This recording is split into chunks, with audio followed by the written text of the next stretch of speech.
Alright, so hi guys. So we're gonna read this book, Rainbow Magic. This is the book right here. I lost my page, so I have to find it. So let's go.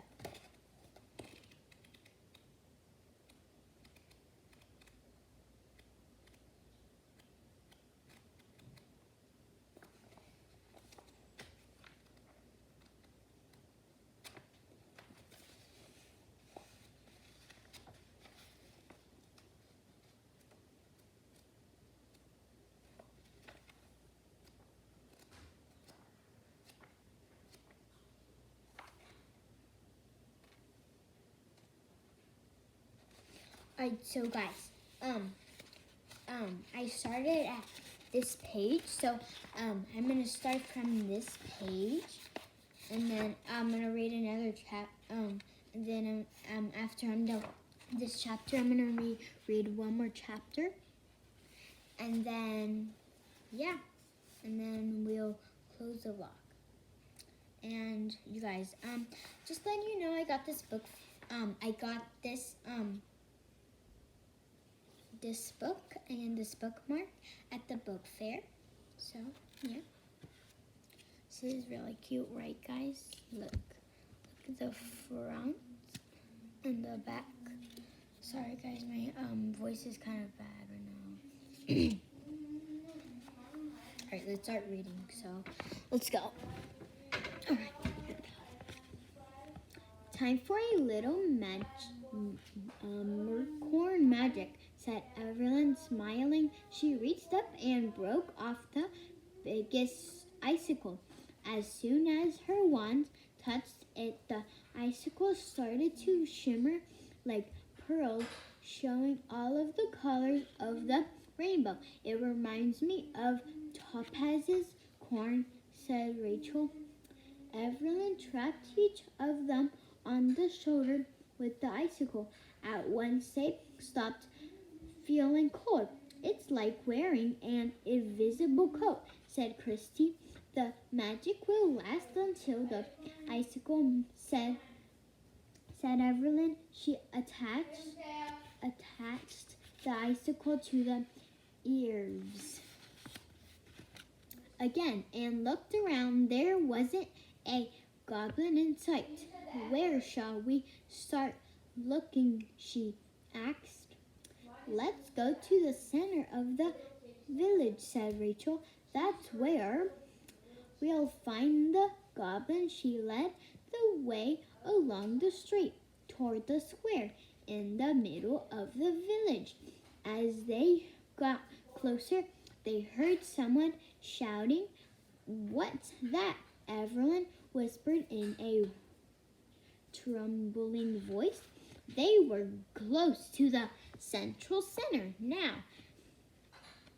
Carefully, they peered around the corner. A goblin was standing on an upside-down wooden crate, surrounded by a crowd of other goblins. They were staring at him. Another thing. He was shouting up, not afraid to say that I like playing guess that goblin, even though some goblins think it's a children's game. Just because I'm young, that doesn't mean I'm not smart. I've got amazing ideas and plans. Jack Frost knows how wonderful and smart I am. You're all going to be sorry for laughing at me for saying the moon is made of green cheese. You guys, the moon is not actually made of green cheese, you know? So, yeah, because the moon is not actually green. So, yeah. All right, here we go.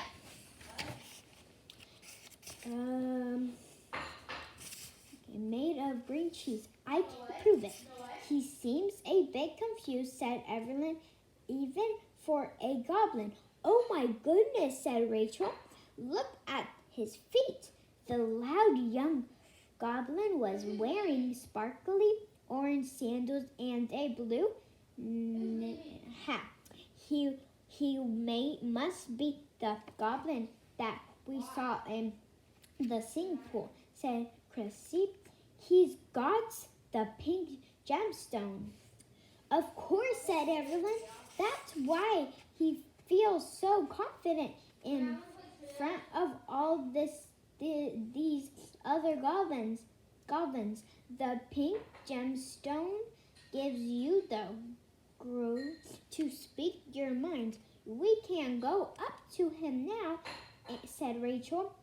All the goblins are starting at him, but at that moment, the young goblin jumped down from his crate and stomped off down an alleyway. "We have to follow him," Christy whispered. "We'll just have to hope that the other goblins don't see us." Keeping their fingers crossed, the fairies stayed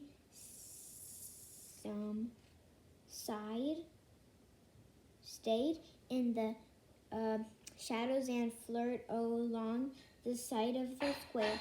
"There are his footprints,"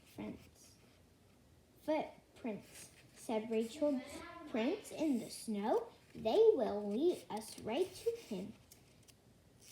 The fairies slipped into the tumble down alleyway. They followed the prints until they reached a hut tucked in between two threadbare trees. It was hard to tell if the hut was as shabby as the alleyway because it was covered in pictures. Rachel spotted several posters for Frosty and his goblin man. There were leaflets for goblin shops and even recipes. The photographs of green goo cupcakes and sludge sausages. I've never seen a goblin hut like this before," said Rachel. "What now?" asked Christy.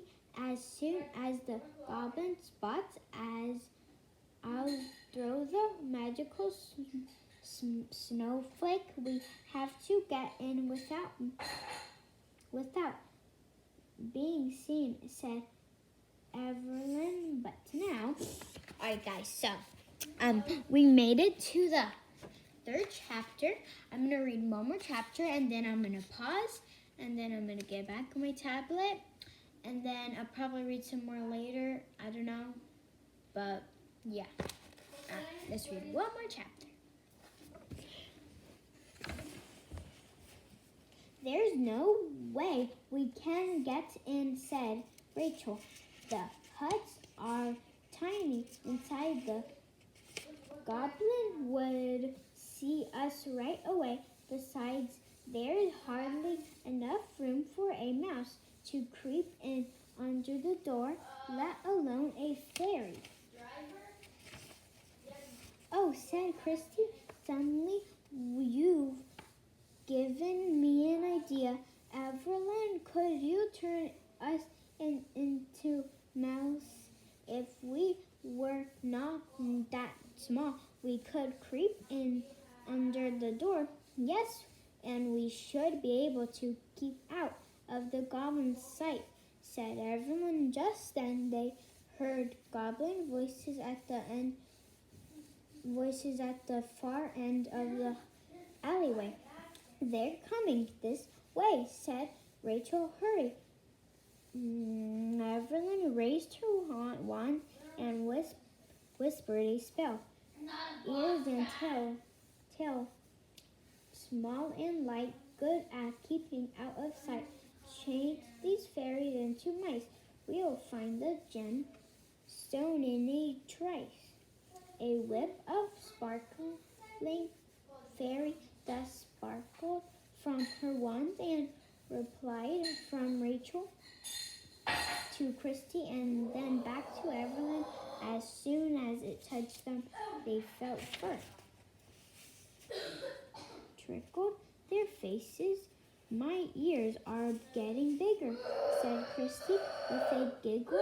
She reached up to touch them and realized that she had paws instead of hands. We're tiny, said Rachel, looking at Christy and Evelyn. They had all become small brown field mice. Those goblin voices are getting closer, said Evelyn, twitching their winkers. The three mice under the goblin's door and pressed themselves up against the wall of the hut. The young goblin was sitting in front of a feeble fire, rubbing his bony hands together. He had kicked off his orange sandals, but his hat was still perched on top of his knobby head. No, silly fairies, are you going to my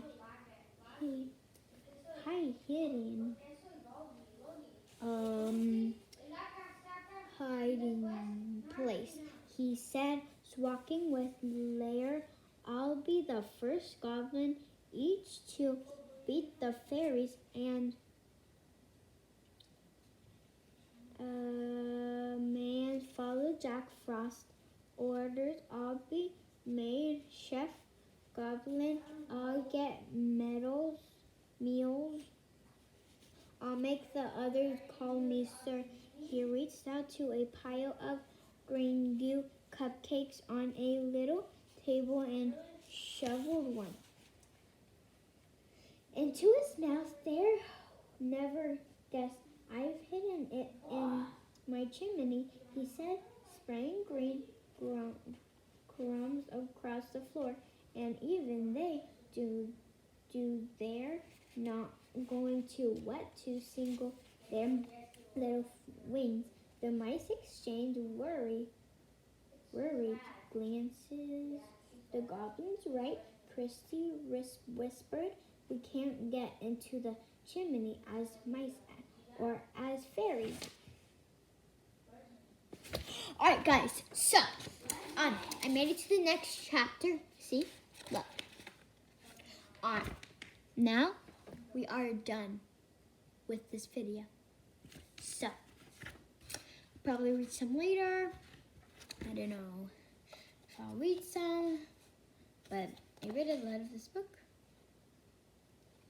Like